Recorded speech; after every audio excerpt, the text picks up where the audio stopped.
una unit, we parte have de unidad responsibilities familiar to donde function tenemos within that family. responsabilidades para funcionar We have dentro de esa places of familia. Tenemos recreation lugares de that we choose to recreación a go los que to. We have escogemos ir. passions that we Tenemos pursue, pasiones hobbies, que seguir, etc. We're pasatiempos. Somos social creatures criaturas made in the sociales, image of hechos God, a and imagen God de did not Dios. design Y us to Dios be no nos alone, diseñó para estar solos, especially in especialmente times en of tiempos de crisis. crisis.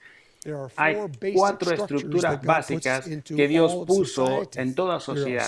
Hay estructuras civiles que están formadas por alcaldes y municipalidades y oficiales estatales y federales. Hay profesores escolares, administradores en el trabajo, hay administradores en la escuela, hay estructuras civiles que Dios dispuso para la humanidad. Cada sociedad tiene su propia versión de estructuras civiles. Hay estructuras espirituales. Dios ha establecido en la iglesia. Él dice, Cristo es la cabeza de la iglesia. Él tiene los ancianos como autoridades espirituales y los miembros de la junta directiva. Ellos no son tus enemigos, son tus amigos en el contexto de estructura. En las estructuras del trabajo, de la escuela, hay una cobertura parental. Si tú eres un niño o un joven, por favor, dame tu atención por unos 30 segundos. No hay nadie en este mundo que te cuide más que tu mamá o tu papá. No hay una mamá o un papá en este planeta que haría intencionalmente daño a su hijo, asumiendo salud mental o emocional.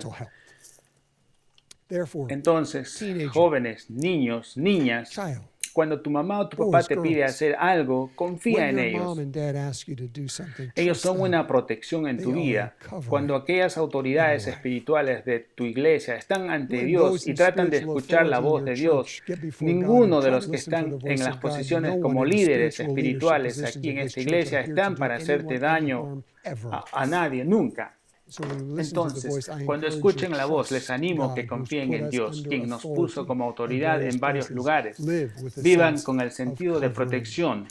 2 y 3, hermanos, les pedimos que sean considerados con los que trabajan entre ustedes y los guían y amonestan en el Señor. Ténganlos en alta estima y ámenlos por el trabajo que hacen.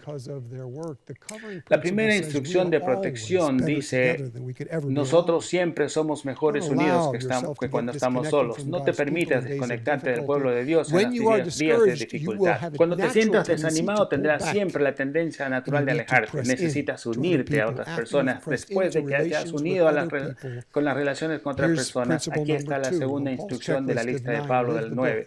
Cómo vivir el libro de Revelaciones con ministerio. No enfrentes el problema como algo que te va a afectar solo a ti. Mira a lo que dice el versículo 14 de Tesalonicenses en el capítulo 5. Hermanos, les rogamos que amonesten a los holgazanes. Les rogamos que estimulen a los desanimados. Les rogamos que ayuden a los débiles.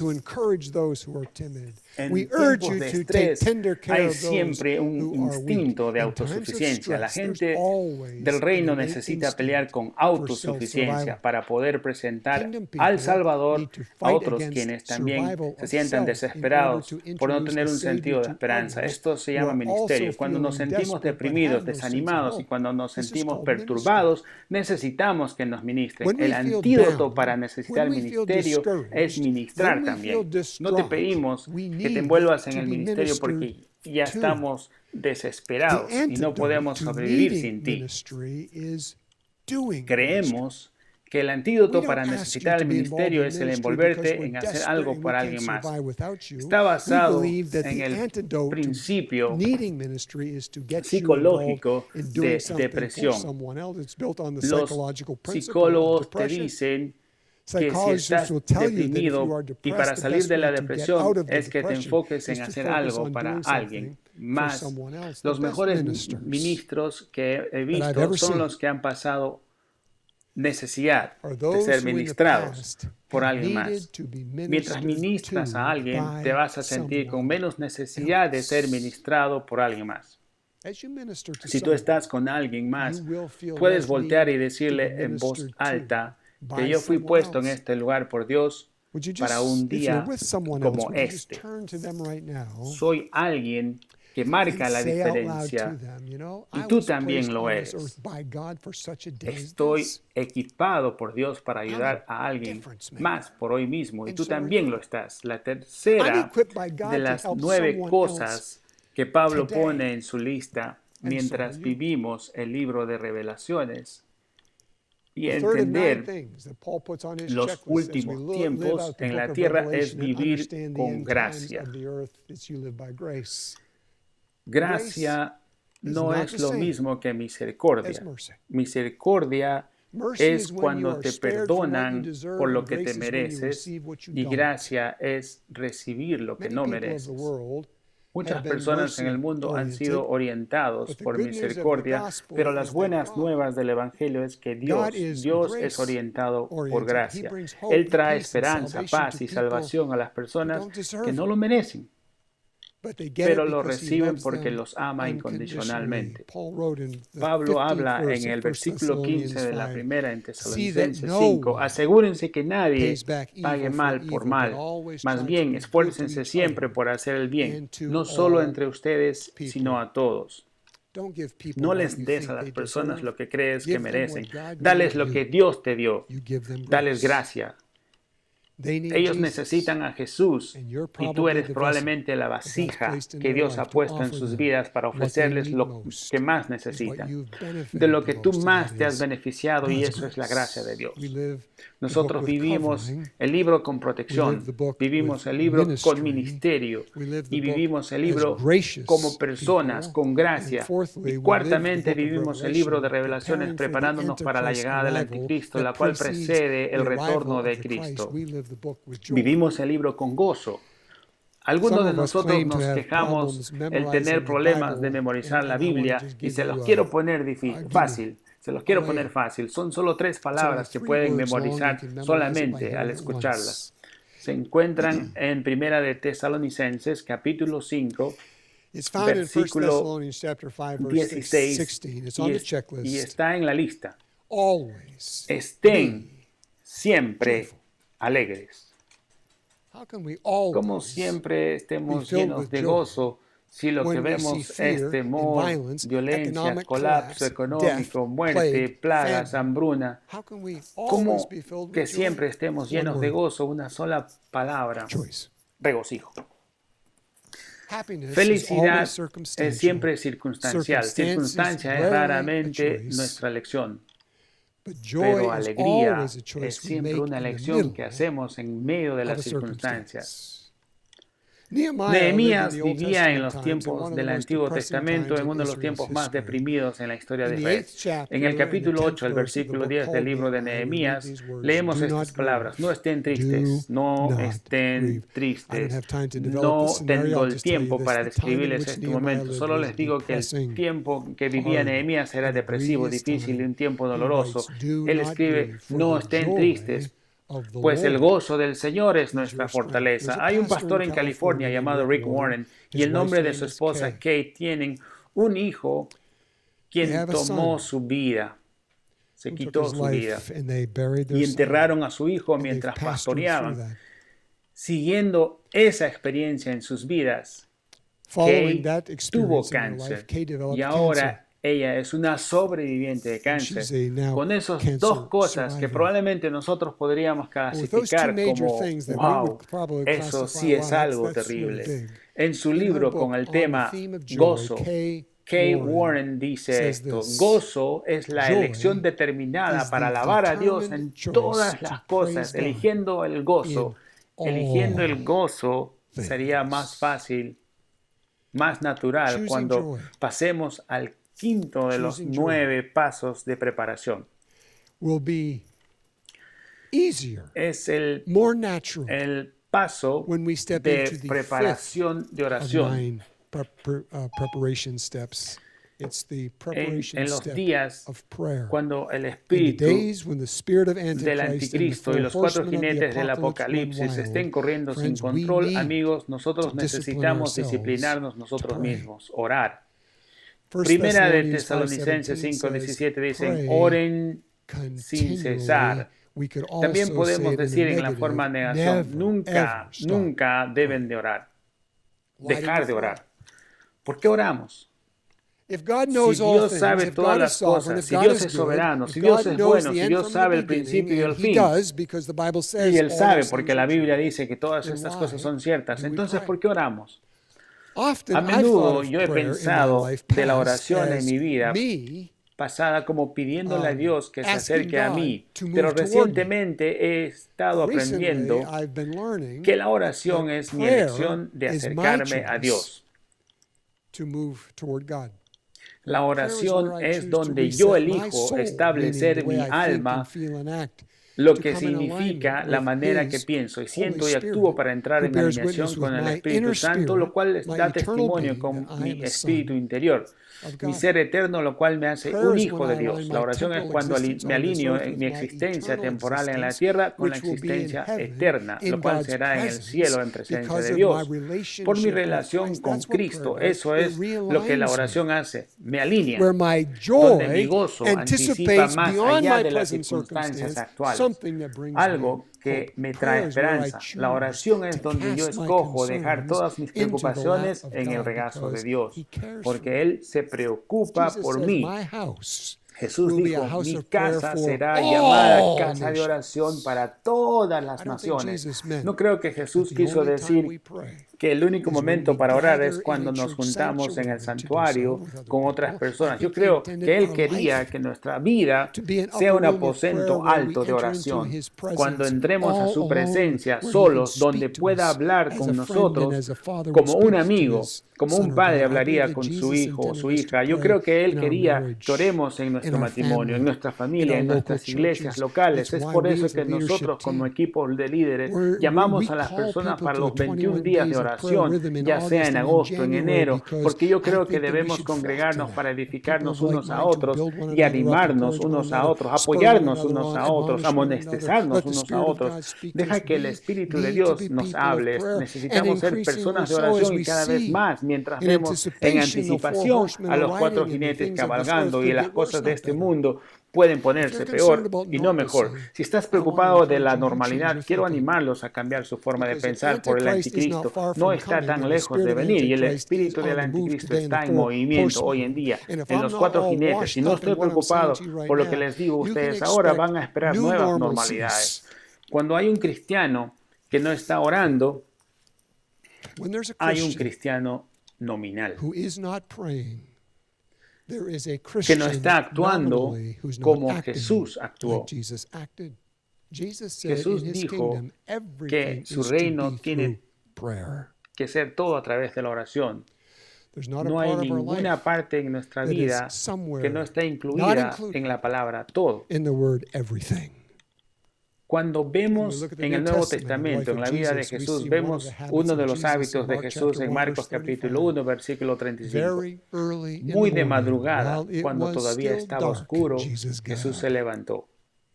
¿Ustedes creen que era fácil para Jesús como lo es para ustedes? Mientras estaba oscuro, antes de que se enfrente su día, salió de casa y se fue a un lugar solitario y oró. Si Jesús hizo eso, porque es importante, yo quiero pedirles que consideren mientras están sentados, porque en el mundo hacemos tan poco.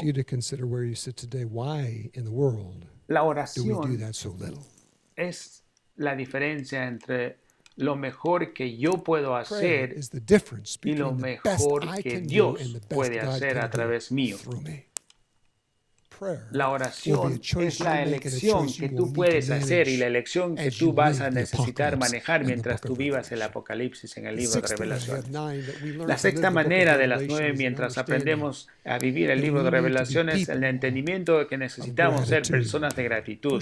Primera de Tesalonicenses 5, versículos 18. Den gracias a Dios en todas las circunstancias porque esta es su voluntad para ustedes en Cristo. Gratitud es la elección que hacemos, lo cual afecta el ritmo con el que nosotros podemos atravesar la vida. La gratitud nos permite entender de que alguien está en peor situación que nosotros. La gratitud nos permite vivir verdaderamente, no siendo víctimas de nuestro pasado, más bien victoriosos por el Cristo en nuestro presente que nos lleva a un gran futuro.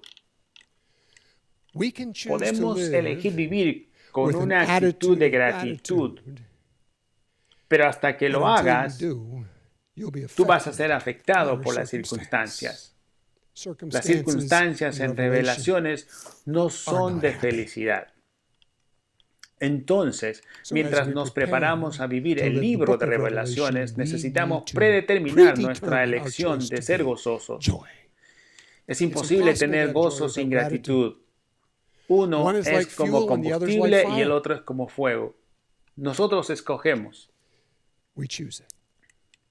El séptimo de las 9 cosas en la lista de Pablo menciona en 1 de Tesalonicenses capítulo 5, vivimos el libro con esta palabra que llamamos discernimiento. El discernimiento en el reino espiritual viene del espíritu más alto del universo, el cual es el Espíritu Santo de Dios.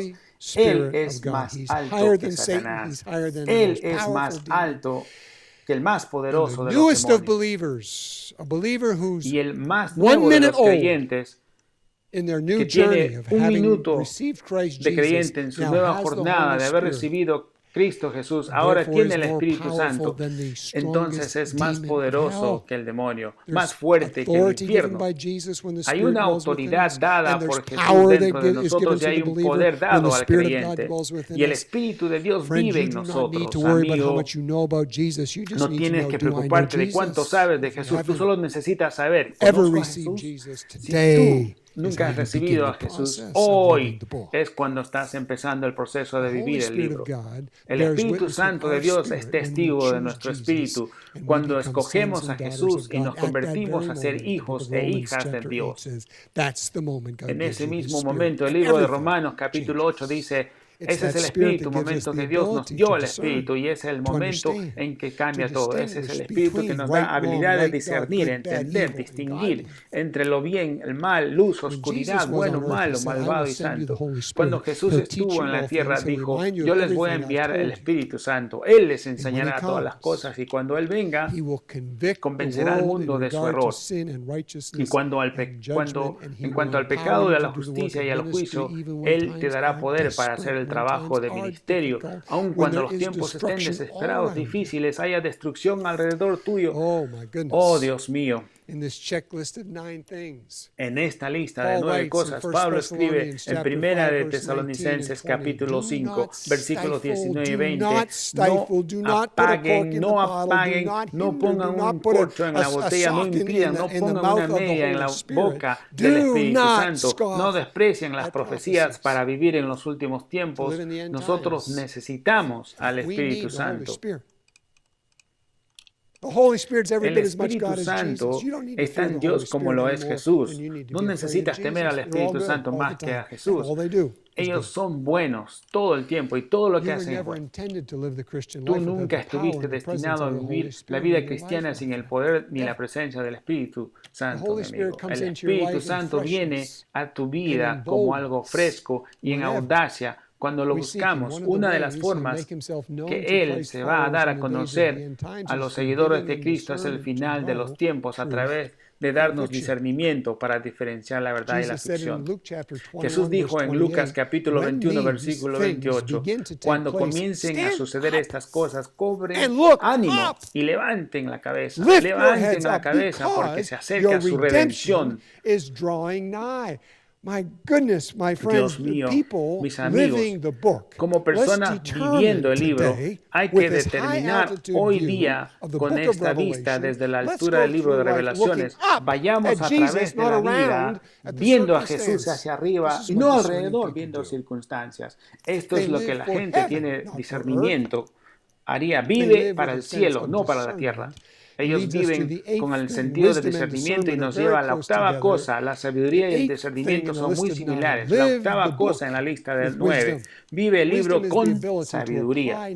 La sabiduría es la habilidad de aplicar el conocimiento. Yo sé que trabajar todos los días es importante, pero la sabiduría no lo sabe. Yo sé que haciendo ejercicios, correr, incrementar el ritmo de mi corazón mejora la salud de mi sistema cardiovascular, pero yo le digo a la sabiduría, tú necesitas aplicar lo que tú sabes, es cierto. La sabiduría es la habilidad de aplicar lo que yo creo es cierto. Satanás conoce la Biblia mejor que tú. Satanás conoce mejor que tú la Biblia, pero Satanás nunca aplica la verdad de la Biblia para el mismo. Versículos 21 y 22 de la primera de Tesalonicenses capítulo 5 dice esto: sométanlo todo a prueba. Sométanlo todo a prueba. Aférrense a lo bueno. Eviten toda clase de mal. Yo creo que la mejor manera de ganar sabiduría es practicar la disciplina de la sabiduría. Espera, ¿qué? Sabiduría y adoración, que tiene que ver el uno el otro. Yo creo que la adoración es la mejor manera de enfocarnos en Dios. Nos lleva a un entendimiento de Dios, nos lleva a un lugar de apreciación para Dios, lo cual alimenta nuestro deseo a responder a Dios en su amor. La adoración cambia la perspectiva que tenemos de la vida. La adoración cambiará la perspectiva de las circunstancias de tu vida. La adoración simplemente te sacará de la depresión. La adoración es lo que necesitas hacer cuando menos sientas ganas de hacerlo. Mi amigo, la adoración es la medicina que cura el desaliento. La adoración es lo que nos prepara a vivir el libro mientras el espíritu del anticristo eventualmente nos lleve a la presencia del anticristo, porque la adoración hace que nos enfoquemos nuestros pensamientos en Dios. Billy Graham, antes de morir, escribió estas palabras: el conocimiento es horizontal. Nosotros pasamos el conocimiento de un hombre a otro, de una mujer a otra, pero la sabiduría viene de alto. Si a alguno de ustedes le falta sabiduría, Santiago escribe en el primer capítulo, versículo 5, pídasela a Dios y Él se la dará, pues Dios da a todos generosamente sin menospreciar a nadie. La última de la lista de Pablo, de las 9, está: vive con visión. La segunda cosa que fue el ministerio es todo acerca de otros. La visión es todo acerca de ti. La visión dice: estoy en este planeta con un propósito, soy llamado por Dios, tengo una asignación celestial en este lugar llamado tierra. Mi vida tiene un significado en la tierra porque Dios me ha llamado a hacer la diferencia en alguien más. El noveno punto es el que te va a mantener viviendo el libro de la vida mientras los tiempos se pongan más y más difíciles. Quiero animarlos, mis amigos. Pablo resume el vivir al final de los tiempos en este 23 y 24 versículos de la primera de Tesalonicenses capítulo 5. Que el Dios de paz lo santifique en toda manera. No significa perfecto. En esta palabra santo, él dice: Dios te separa con esta meta primordial para tu vida en cada área de tu vida. Y tú vas a ser separado para Dios y conserve todo su ser, espíritu, alma, cuerpo, irreprochable hasta la venida de nuestro Señor Jesús. Cuando eso pase, te llamará. Es así fiel y así lo hará. La próxima semana veremos Revelaciones capítulo 1 en Cristo, quien nos da esperanza. Mi amigo, nosotros no solamente necesitamos algo para vivir, sino para quién vivir. Te propongo que Cristo Jesús sea la respuesta.